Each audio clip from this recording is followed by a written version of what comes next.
Salam saudara terkasih dalam Kristus Yesus. Kita jumpa lagi dalam minggu 17 setelah Trinitatis.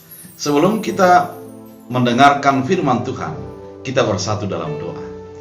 Damai sejahtera Allah yang melampaui segala akal dan pikiran, itulah yang memelihara hati dan pikiran dalam Kristus Yesus Tuhan. Amin. Saudara terkasih, firman Tuhan pada kita pada minggu ini diambil dari Kejadian 2 ayat 18 sampai ayat 25. Demikian firman Tuhan. Tuhan Allah berfirman, "Tidak baik kalau manusia itu seorang diri saja. Aku akan menjadikan penolong baginya yang sepadan dengan dia."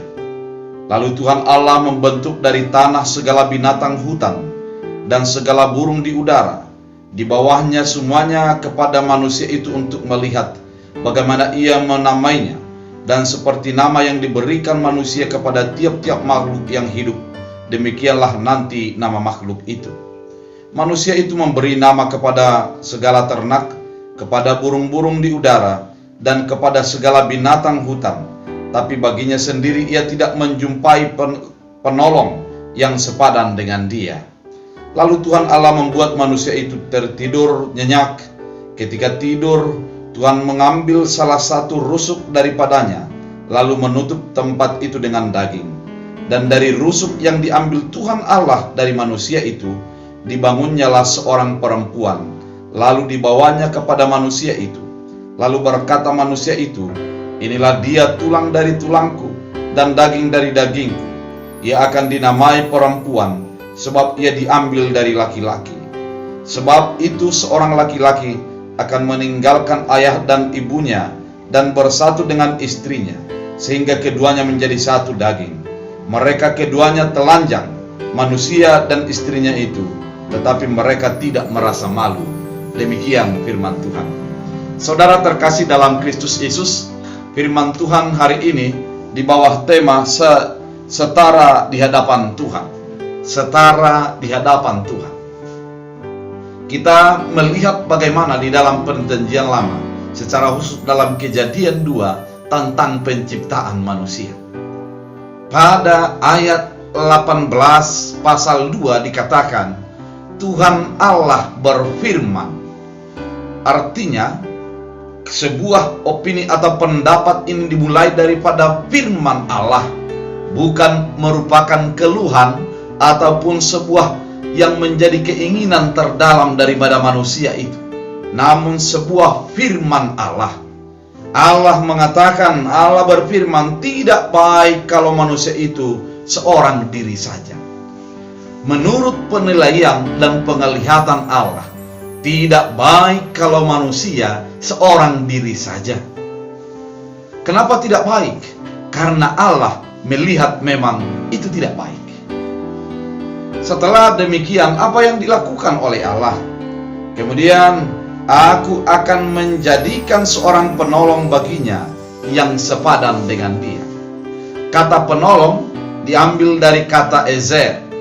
Dan yang sepadan ini adalah merupakan sebuah yang menjadi keinginan Allah, di mana ada interaksi dan saling mengisi antara yang satu dengan yang lain. Oleh karena itu saudara terkasih dalam Kristus Yesus, untuk memenuhi pemahaman dan firman Allah ini, maka lalu Tuhan Allah membentuk dari tanah segala binatang hutan dan segala burung di udara. Artinya Allah menciptakan binatang dan burung di udara agar melalui binatang dan burung di udara itu manusia menjadi lebih baik lagi. Ada harapan daripada Tuhan agar dengan ciptaan-ciptaan yang ada, manusia menjadi baik adanya. Tetapi yang selanjutnya, Tuhan Allah membentuk dari segala tanah, dari tanah segala binatang hutan dan segala burung di udara. Dibawanya lah semuanya kepada manusia untuk melihat bagaimana ia menamainya. Artinya diberikan kebebasan kepada manusia, kepada yang diciptakan oleh Allah itu, agar manusia menamainya. Dan sesuai dengan nama yang diberikan itu, itulah yang menjadi nama daripada binatang dan burung tersebut. Dan di ayat 20 manusia itu memberi nama kepada segala ternak, kepada burung di udara dan segala binatang di hutan. Tetapi baginya sendiri ia tidak menjumpai penolong yang sepadan dengan dia. Artinya manusia ketika sudah diberikan ternak, diberikan binatang dan diberikan burung, ternyata tidak ada yang menjadi sepadan menurut ukuran manusia itu yang bisa untuk menolong dia. Saudara terkasih dalam Kristus Yesus, dalam hal ini mari kita lihat bahwa menolong manusia yang sepadan itu tidak bisa dari ciptaan-ciptaan lain di luar daripada manusia itu sendiri. Ketika pertama tadi dikatakan bahwa Tuhan Allah berfirman, tidak baik manusia itu seorang diri. Dan di ayat 20 bahwa kelihatanlah bahwa manusia sudah melihat dirinya bahwa perlu untuk penolong dan tidak didapatkan dari para binatang dan ternak serta burung yang diciptakan oleh Allah. Pada ayat 21 dikatakan demikian. Lalu Tuhan Allah membuat manusia itu tidur nyenyak. Ketika tidur, Tuhan Allah mengambil salah satu rusuk daripadanya, lalu menutup tempat itu dengan daging. Ketika Allah melihat bahwa diciptakan binatang dan unggas dan segala ternak tidak bisa untuk menolong manusia itu sendiri, tidak ada yang sepadan dengan manusia itu sendiri, maka Allah membuat manusia itu menjadi tidur nyenyak dan diambillah tulang rusuk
untuk kemuliaan Allah. Ketika manusia melihat sesamanya dengan baik sejenis ataupun lain jenis kelamin, maka yang dilihatnya adalah firman Allah, di mana firman Allah menginginkan agar manusia itu untuk saling melengkapi dan saling menolong.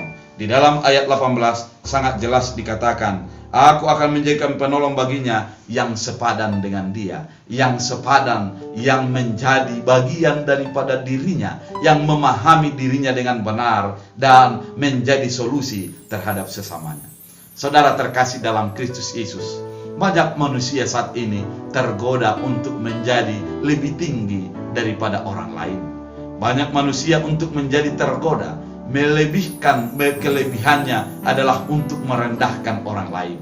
Dan kelemahan orang lain adalah sesuatu objek yang bisa dipergunakan dan dimanfaatkan untuk orang-orang yang merasa lebih tinggi. Namun firman Tuhan mengingatkan kita adalah sepadan, yang menjadi eser saling menolong di dalam kelemahan dan kekurangan. Secara khusus di dalam hubungan suami dan istri, di dalam hubungan laki-laki dan perempuan, manusia adalah setara yang diambil dari tulang rusuk untuk mampu memahami dengan tepat, agar dengan pemahaman yang tepat menjadi solusi bagi orang yang dipahaminya.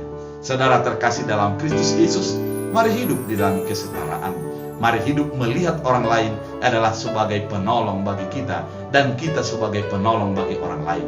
Mari hidup sebagai menjadi solusi bagi orang lain, dan orang lain sebagai solusi bagi kehidupan kita.